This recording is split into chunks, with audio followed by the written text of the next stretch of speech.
ముచ్చట్లు రాజన్న ముచ్చట్లు అందరికి అగో ఏం రాదా ఇక్కడ నెట్టబడి ఏం చేయకుండా తక్కడ పడుతున్నది చూసుకొని తువాలే కప్పులు వేసిపోతున్నాయి కానీ ఎండ మాత్రం తగ్గుతలేదు. సూర్య భగవానుడు సంపుడు ఒకరు మనది నెత్తి మీద కాళ్ళ కాడికి వెళ్ళి తినాక సూపర్ బయటకు పోతుంది. ఇంక అయినా తప్పదు కదా ముచ్చటికి పొలికి ఇక్కడ దుర్గోషణకి పోదు. బషీరాబాద్ మండలం వికారాబాద్ జిల్లా కాశీపూర్ గ్రామం. ఇక సర్పంచ్ మేడం రిజర్వేషన్ మేడం పేరు వచ్చేసి హరిత, ఇక అన్న వచ్చేసి రాఘవేంద్ర. ఇక రాఘవేంద్ర అంటే మన ప్రభాస్ సినిమా ఉంటుంది చూసిన రాఘవేంద్ర సినిమా. ఇక అట్లా అట్లున్నదని పేరు అన్నది. ఆ పేరు దగ్గర పనులు కూడా మంచిగా చేస్తాడు, మస్తు అన్న యంగ్ సినిమా హీరోలో కూడా ఎర్రకురాయా ఏం చేస్తుండే ఏం కథను ఇక అవన్నీ అడిగి తెలుసుకుందామండి. కెమెరా పంపి నమస్తే మంచిగా పెట్టా మిసాలు మీ ఊరికి వచ్చినాయి ముచ్చటికి. మరి సూర్యోదమా నేనే తెలుసుకొని వచ్చిన మరి మీరు చెప్పాలి కదా చేసుకో సార్ మీ గురించి. ఖచ్చితంగా చెప్తాను. నా పేరు రాఘవేందర్, మాది బషీరాబాద్ మండల్ కాసింపూర్ విలేజ్ వికారాబాద్ డిస్టిక్. అయితే ఇక్కడ మహిళా రిజర్వేషన్ రావడం వల్ల మా ఆమెని సర్పంచ్గా పోటీ చేసి గెలిపించడం జరిగింది. గ్రామస్తులందరూ కూడా మంచిగా సపోర్ట్ చేసి భారీ మెజార్టీతో గెలిపించారు. దానికి నేను అందరికీ రుణపడి ఉంటుందని చెప్పేసి మీ ముందు నేను రాజకీయాల్లోకి ఎందుకు రావాలంటే నాకు ఒకటి సేవ చేయాలనేది ఒకటి ఉద్దేశం ఉంది జనాలకు. సేవ చేయాలంటే మనకు మామూలుగా మన సొంతంగా ఎంత సేవ చేసినా కూడా దానికి గుర్తింపు అనేది రాదు. మనం సేవ చేస్తూ కూడా మనకు జనం మనకు సేవ చేస్తుంది, జనాలకు మనం సేవ చేస్తున్నాం. కానీ మన పైన వాళ్ళకు ఏ అభిప్రాయం ఉంది? మనం సేవ ఒకటే చేస్తున్నాం, మనం సేవ చేసుకుంటూ పోతే గుడ్డిగా మనకు గుర్తింపు అనేది ఉండదు. కాబట్టి ఒక పదవికి అనేది మనం పోటీ చేస్తే దాన్ని మన సేవ అనేది జనాలు మెచ్చిరా మెచ్చలేరా అనేది వాళ్ళకి తెలుస్తుంది, అది మనకు కూడా తెలుస్తుంది. ఒకవేళ మన సేవ మెచ్చినట్టు ఉంటేనే వాళ్ళు మనకు ఓటేసి ఆశీర్వాదిస్తారు. కాబట్టి నేను ఈరోజు ఈ నిర్ణయం తీసుకున్నా. మనం ఇన్ని రోజులు నేను చేసిన ఒక 10 సంవత్సరాల నుంచి జనాలకు సేవ చేసుకుంటూనే ఉన్నా.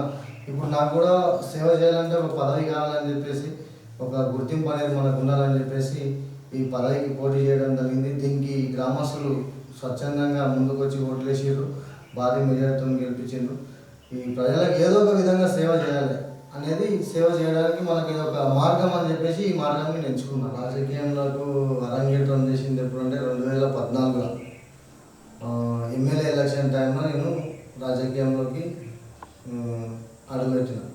అంటే ఈ ఊర్లో మేము సర్పంచ్ ఎలక్షన్లు, ఎంపీటీసీ జెడ్పీటీసీ ఎలక్షన్లు ఏవి పట్టించుకునేది కాదు. ఇక మాకు అంత అవగాహన కూడా లేదు, అంత ఎడ్యుకేషన్ ఫీల్డ్లో వెళ్ళిపోయినాము. అటు పోయిన తర్వాత కొంచెం ఊరిని కూడా కొంచెం పట్టించుకోవాలని చెప్పేసి రాజకీయం ఫీల్డ్లోకి వచ్చి సర్పంచ్ ఎమ్మెల్యే ఎలక్షన్ టైంలో 2014 మహేందర్ రెడ్డి, రోహిత్ రెడ్డి అని చెప్పేసి ఇద్దరు ఎమ్మెల్యేలు పోటీకి నిలబడ్డారు. రోహిత్ రెడ్డి ఏమో కాంగ్రెస్ తరఫున, మహేందర్ రెడ్డి ఏమో టీఆర్ఎస్ తరఫున పోటీలో ఉన్నారు. మేము మహేందర్ రెడ్డికి సపోర్ట్ చేసినాం. ఇక అప్పుడు దురదృష్టవశాత్తు మహేందర్ రెడ్డి ఒక 1800 ఓట్ల మెజార్టీతో ఓడిపోయాడు. రోహిత్ రెడ్డి గెలిచిండు అప్పుడు ఆ టైంలో. ఇక రోహిత్ రెడ్డి గెలిచిన వెంబడే ఒక 2-3 మంత్స్ తర్వాత మళ్ళీ కాంగ్రెస్లకు జాయిన్ అయ్యాడు. 1 year 2 year తర్వాత ఇక కాంగ్రెస్లో నడిచిన కొన్ని రోజులు, మళ్ళీ తర్వాత టీఆర్ఎస్లోకి వెళ్ళిపోయాడు. ఇక పార్టీలు మారుతున్న నాయకులు అని చెప్పేసి మేము కూడా ఇక మహేందర్ రెడ్డి ఓడిపోయిందని చెప్పేసి మళ్ళీ రాజకీయాలకు కొంచెం దూరం ఉన్నాం.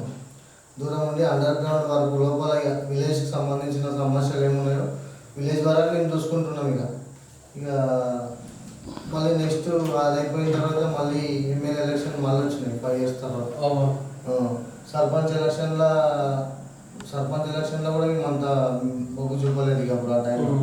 ఇక మళ్ళీ ఎలక్షన్ వచ్చినాయి. మళ్ళీ ఎవరు మనోహర్ రెడ్డి కాంగ్రెస్ తరఫు నుండి, మన రోహిత్ రెడ్డి టీఆర్ఎస్ తరఫు నుండి పోటీ చేసి, ఇక ఆ టైంలో మేము మన మనోహర్ అన్నకు కూడా సపోర్ట్ చేసినాం. ఆ టైంలో సపోర్ట్ చేసినాం. మా ఊరు నుండి 40-50 లీడ్ కూడా వచ్చింది మనోహర్ అన్నకు. ఇక ఆ వేళ రాజకీయం నడుచుకుంటూ పోయింది వాళ్ళది. ఇంకా ఈసారి ఇక కాంగ్రెస్ ప్రభుత్వం అధికారంలో ఉన్నది. ఇప్పుడు రీసెంట్గా ఎలక్షన్ అయినాయి, సర్పంచ్ ఎలక్షన్లు. దాంట్లో ఇక మేము పోటీ చేసి గెలిచి ఇంత తమాషా మాట్లాడుతున్నావు, చదువు చదువుకున్నావు చదువు నాది చదువు డిగ్రీ అయిపోయింది, డిఎడ్ అయిపోయింది. డిగ్రీ అంటే ఎంతనేమో 18 18 అంటే డిఎడ్ అంటే స్కూల్ ఫీల్డ్, స్కూల్ ఎడ్యుకేషన్ సంబంధించి పిల్లలకు బోధించడానికి. మనకి అంత మంచి చదువు అది మనకి రాజకీయానికి వస్తే మన కోపం కాలరా? కోపం అయ్యారు కానీ ఇక మనకు ఒక మనిషికి ఒకటి ఉంటుంది, ఒకటి ఒక బాగా క్యాష్ ఉన్నది. క్యాష్ ఏం లేదు మన దగ్గర కానీ జనం బలం ఎక్కువ ఉంది. సేవ అంటే సేవా దృక్పథంతో మనం జనాల లోపల ముందనుకున్నాం. మాకు రేషన్ కార్డు లేదని చెప్తే మేము సొంత డబ్బుతో పింఛన్లు లేవంటే మేము సొంతంగా డబ్బు పెట్టి గవర్నమెంట్ ఉద్యోగం కంటే నీకు రాజకీయం మీద మంచి జనాలకు సేవ చేయాలనేది ఒకటి కోరిక నాకు ఇచ్చి. మరి షాది ఎప్పుడు చేసుకున్నావు మేడం? అది 2020లో మ్యారేజ్ అయింది. 2020. ఎంతమంది పిల్లలు? 2 పిల్లలు, ఒక బాబు. అంటే అమ్మనాయన చూసిన సంబంధం ప్రేమించి చేసుకున్నావు? అమ్మనాయన చూసిన కట్నం మీద తీసుకున్నావు? కట్నం ఏం తీసుకోలేదు. ఏమో మళ్ళా కట్నం ఏం తీసుకోలేదు. అంటే పేదింటి అమ్మాయిని మ్యారేజ్ చేసుకున్నా. మంచి మేడం కలిసి వచ్చింది. మేడం అదృష్టంతో కలిసి వచ్చింది. మరి ఎట్టకేలకు రిజర్వేషన్ మేడంకి వచ్చింది. మరి అప్పుడు ఇంటికి ప్రచారం చేస్తారు కదా పోటీ చేసినప్పుడు సమస్యలు ఏం చెప్పినా మీకు? సమస్యలు చూడన్నా ఇప్పుడు మాకు చాలా మందికి రైతు బంధు పడతలేదని చెప్పేసి రైతు బంధులో ఒక సమస్య చెప్పారు. అది ఒక కట్అప్ డేట్ ఉంటుంది, దాన్ని బట్టి అందరికీ క్లైమ్ చేయించినాం. మొన్న కూడా చాలా మందికి చేయించినాం. ఇక కొత్త పింఛన్ల గురించి అని చెప్పేసి చాలా మంది పింఛన్లు అడిగారు.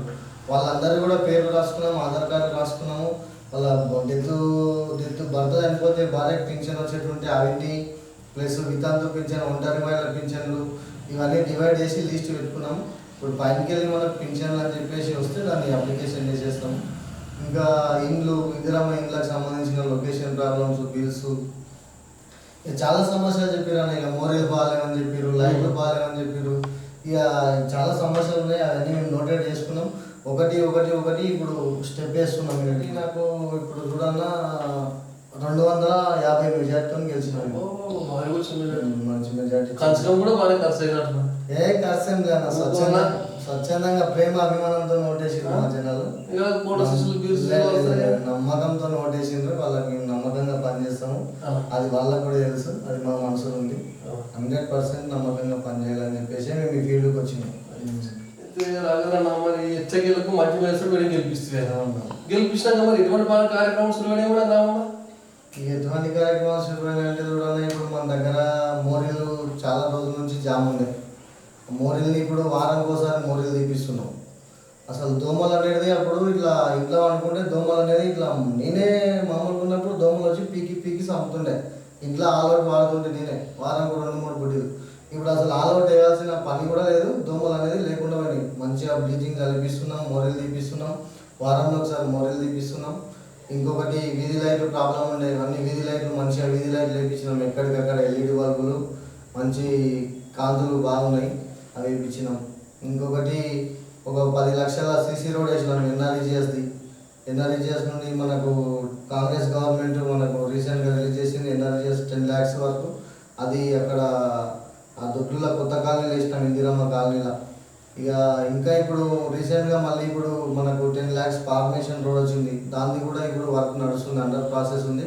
అది కూడా మనకు చేనులకు రైతులకు పోవడానికి ఇబ్బంది చాలా ఉంది. దాన్ని కూడా ప్రాసెస్ స్టార్ట్ చేసినాము. అది కూడా అయిపోతుంది. ఇంకొక వారం లోపల ఫార్మేషన్ రోడ్ కూడా అయిపోతుంది. అది కల్వర్లది మనకు చెరువు కాలువ దాటడానికి రైతులకు చాలా ఇబ్బంది ఉంది. ఇంతకుముందు ట్రాక్టర్లు పోతే ట్రాక్టర్లు బోల్తబడి కాళ్ళు చేతులు ఇరిగిపోయిన సందర్భాలు ఉన్నాయి మన దగ్గర. కాళ్ళు చేతులు ఇరిగిపోయిన సందర్భాలు ఉన్నాయి. అవన్నీ మేము ఎమ్మెల్యే దృష్టికి తీసుకొని పోయినాం. మన ఎమ్మెల్యే సార్ గారు కూడా మాకు మంచిగా స్పందించిండ్రు. మీరు ఇమీడియట్లీ ఎస్టిమేషన్ వేసుకొని రండి, దాన్ని ఇమీడియట్లీ మేము క్లియర్ చేసేస్తామని చెప్పేసి సార్ కూడా మాకు హామీ ఇచ్చిండ్రు. ఆ దిశగా ఇప్పుడు దానికి అడుగులు పడుతున్నాయి. సార్కు కూడా మేము ప్రత్యేకంగా కృతజ్ఞతలు తెలుపుతున్నాం మన ఎమ్మెల్యే సార్ గారికి. ఇంకా ఇప్పుడైతే ఇట్లా ప్రాసెస్ నడుస్తున్నాను. ఒకటి స్టెప్ బై స్టెప్ సమస్యలు అన్నింటినీ మేము క్లియర్ చేసుకుంటూ వెళ్తున్నాం. ఇంకొక 2-3 yearsలో మా గ్రామంలో సమస్యలు అనేది లేకుండా మంచి పాలన అందిస్తామని చెప్పేసి మేము ప్రజలకు హామీ ఇస్తున్నాం. ఈ విధంగా తమాషా మాట్లాడుతున్నాం. మరి సొంత కార్యక్రమాలు చేసి ఇక చేస్తామన్న పేదలు నిరుపేదలు అనేటప్పుడు చనిపోతే, ఎవరు దిక్కులేని ఉన్నప్పుడు చనిపోతే వాళ్ళకు మట్టి ఖర్చులు కూడా మేము 5,000 మా సొంత నిధులతో మేము సాయం చేస్తున్నాము. ఇక మళ్ళీ నిరుపేదలు ఆడ ఫస్ట్ కాన్పులు ఎవరన్నా ఆడపడిచి పుడితే కూడా మా తరఫు నుండి మేము 5,000 సహాయం చేస్తామని చెప్పేసి ఇంతకుముందు ఎలక్షన్లో కూడా హామీ ఇచ్చినాం. అది కూడా మేము నెరవేరుస్తున్నాము. అంటే చాలా నిరుపేద గ్రామస్తులు, ఈ గ్రామం అనేది పేద గ్రామం మా ఊరు. పేద గ్రామం ఉన్నదని చెప్పేసి మన బుయ్యాని మనోహర్ రెడ్డి గారు ఈ గ్రామాన్ని పైలట్ విలేజ్గా సెలెక్ట్ చేసిండ్రు. అంతా నిరుపేదలే, కష్టజీవులే. వాళ్ళు రోజు కూలి చేస్తే తప్ప వాళ్ళ పొట్ట గడవని స్థితిలో ఉన్నది ఇప్పుడు మా ఊర్లో. అలాంటి స్థితి మన ఎమ్మెల్యే సార్కు తెలుసు కాబట్టి ఈ ఊరిని పైలట్ ప్రాజెక్టుగా సెలెక్ట్ చేసి ఈ ఊర్లో అందరు నిరుపేదలు, అందరి ఇళ్ళు కూలిపోనికి తయారుందని చెప్పేసి ఒక 193 ఇళ్ళు మా ఊరికి శాంక్షన్ చేసింది ఇప్పుడు మా ఎమ్మెల్యే సార్ గారు. ఆ విధంగా ఇప్పుడు అందరూ ఒక 100 ఇళ్ళు కన్స్ట్రక్షన్ నడుస్తున్నాయి. మిగిలిన రిమైనింగ్ 95 ఉన్నాయి. అవన్నీ కూడా ఇప్పుడు రానోళ్ళు కట్టుకునే అవకాశం ఉన్న వాళ్ళకు, ఈ వచ్చిన వాళ్ళు కట్టుకునే వాళ్ళని తీసేసి కట్టుకునే వాళ్ళకు కూడా ఇవన్నీకే ప్రయత్నం చేస్తున్నాం మేము ఇప్పుడు. అది అయితే మనం మాట్లాడుతా మరి గతంలో మన కేసీఆర్ సార్ రూపొందించే సంక్షేమ పథకాలు, ఈ గీతలో మన రేవంత్ రెడ్డి సార్ రూపొందించే సంక్షేమ పథకాలు మధ్యలో వ్యత్యాసం చెప్తాను. వ్యత్యాసం చెప్తా, బరాబర్ చెప్తా. ఎందుకంటే ఆ ప్రభుత్వానికి ఈ ప్రభుత్వానికి చాలా వ్యత్యాసం ఉంది.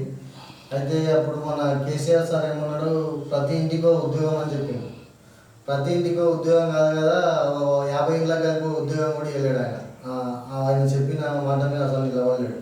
మళ్ళీ కాళేశ్వరం ప్రాజెక్టు కాంట్రాక్టర్ మొత్తం వాళ్ళ ఇంటికే పరిమితం అయిపోయింది.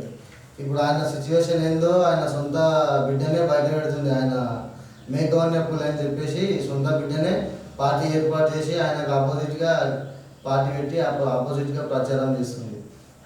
ఎందుట్లో ఒకటి ఇప్పుడు అప్పుడు టెండర్ మిషన్ భగీరథ అని చెప్పేసి టెండర్లు వేసి మొత్తము పైప్ లైన్కు సంబంధించిన టెండర్లు మొత్తము మన హరిశన్న కంపెనీలకు సంబంధించిన, సిద్దిపేటకు సంబంధించిన కంపెనీలకు మిషన్ భగీరథ పైప్ లైన్ల టెండర్లు మొత్తం అక్కడి నుంచే వాళ్ళు కుటుంబ రాజకీయం చేసిండు. ఇప్పుడు మన ప్రజాప్రభుత్వంలో మన రేవంత్ రెడ్డి ఇప్పుడు మంచి పాలన కొనసాగిస్తుండు. ప్రజలకు ఫ్రీ బస్సు అదొకటి, మళ్ళీ కరెంటు ఉచిత కరెంటు 200 యూనిట్ల వరకు కరెంట్ ఇస్తుండు. నాకైతే 200 యూనిట్ల వరకు ఫ్రీ కరెంట్ వస్తుంది. ఇప్పుడు మళ్ళీ గ్యాస్కు సబ్సిడీ 500 పడుతుంది నెల మనం ఇప్పుడు నింపించుకుంటే. అప్పుడు ఇక రైతు రుణమాఫీ కూడా చేసిండు, నాకు కూడా అయింది రుణమాఫీ. ఇంకా చాలా పథకాలు నడుస్తున్నాయి. కళ్యాణ లక్ష్మి, షాదీ ముబారక్, రైతు బంధు, రైతు భరోసా ఇలాంటి కార్యక్రమాలు మన రేవంత్ అన్న ఆధ్వర్యంలో, మన బుయ్యాని మనోహర్ అన్న గారి సమక్షంలో మంచిగా నడుస్తున్నాయి. ఇందిరమ్మ ఇండ్లు మా 193 ఇండ్లు ఇచ్చిండు. 100 ఇండ్లు ఇప్పుడు నడుస్తున్నాయి, కడుతున్నారు ఇప్పుడు ఆల్రెడీ. ప్రతి ఒక్కరికి అప్పుడు మా ఊర్లోనైనా ఒక 10 ఎకరాల భూమి, 5 ఎకరాల భూమి, 8 ఎకరాల భూమి ఉందంటే రేషన్ కార్డులు కేసీఆర్ ఉన్న రేషన్ కార్డులను తీపిచ్చిండు. ఈ మన సీఎం రేవంత్ రెడ్డి పరిపాలన రాగానే, ప్రజాప్రభుత్వం రాగానే వాళ్ళందరికీ మళ్ళీ రేషన్ కార్డులు యాక్టివేట్ అయిపోయినాయి, ఆటోమేటిక్ యాక్టివేట్ అయిపోయినాయి. ఇప్పుడు మా ఊళ్ళో పటేళ్ళు ఉన్నారు, వాళ్ళకు 10 ఎకరాలు 20 ఎకరాల భూమి ఉందని చెప్పేసి, అప్పుడే తాతలది ఉండే భూమి, ఆ భూమి ఉందని చెప్పేసి వాళ్ళకి రేషన్ కార్డులు కట్ చేసిండు. కానీ ఆ భూమిలో వాస్తవానికి ఇప్పుడు ప్రస్తుతం పంటలు కూడా వండే సిచ్యువేషన్ లేవు. అలాంటి భూములు ఉన్నాయి, బీడు భూములు. ఆ భూమి అసలు భూములు ఎంత ఉంటే ఏమొచ్చాయి, ఒక రేషన్ కార్డు ఉంటే వాళ్ళు నెలకు 6 కిలోల బియ్యం ఒకరికి పూట గడుస్తుంది. అలాంటి సిచ్యువేషన్ ఉన్నప్పుడు ఇప్పుడు మన రేవంత్ అన్న రాగానే అవన్నీ చేంజ్ చేసి ప్రతి ఒక్కరికి కూడా రేషన్ కార్డు ఇచ్చిండు. మా ఊళ్ళోనే చాలామంది ఉన్నారు, 20 ఎకరాలు 12 ఎకరాల భూమి వాళ్ళకి రేషన్ కార్డు కట్ అయిన వాళ్ళకి, గవర్నమెంట్ ఎంప్లాయీస్ కూడా రేషన్ కార్డులు అయినాయి. చాలా మంచి ప్రజాప్రభుత్వం అంటే ప్రజాప్రభుత్వమే.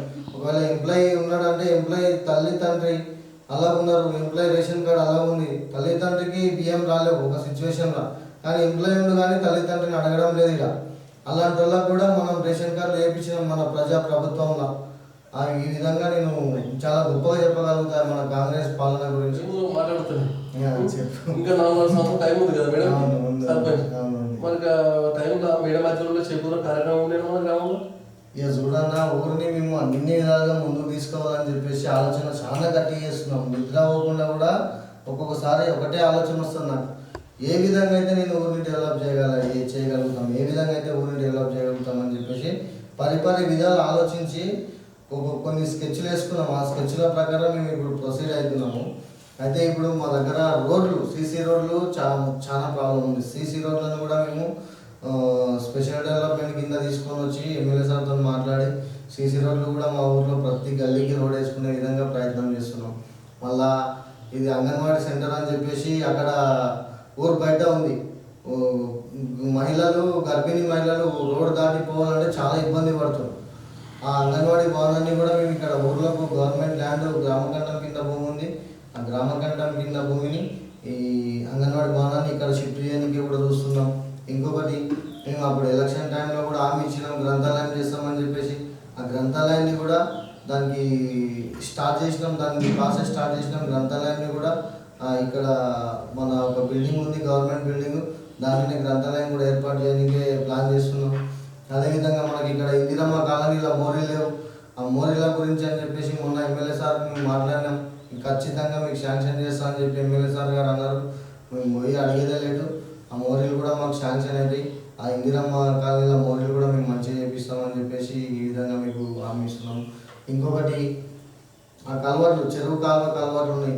ఆ కల్వర్ట్లు కూడా సార్కి అడిగినాం, ఎస్టిమేషన్ తీసుకొని రమ్మని ఎస్టిమేషన్ వేయించుకున్నాం. ఈ 2-3 రోజుల ఆ కల్వర్ట్లు కూడా క్లియర్ చేసేస్తాం. ఇంకా చాలా పనులు ఉన్నాయన్న చేయడానికి చెప్తూ పోతే అసలు తెల్లారుతుంది. చాలా పనులు ఉన్నాయి, అన్నీ చేస్తాము, అన్నీ చేయాలని చెప్పేసి ముందరకు వచ్చినాము. ఖచ్చితంగా చేస్తాం. అభివృద్ధి అంటే ఏందో కాసింపూర్ ప్రజలకు మేము ఈసారి చూపించాలనుకుంటున్నాం. 100% అభివృద్ధి అంటే ఏందో కాసింపూర్ ప్రజలకు మేము చేసి చూపిస్తాం. అన్న సరే అలాగే ఇప్పుడు దారిలో ఉన్నది 2 బుక్కలు తిండి పెట్టిన కౌస్ తోటి బస్ ఎక్కువ తీస్తా తప్పకుండా పెడతా. మళ్ళీ వస్తా పోయి మళ్ళా రా.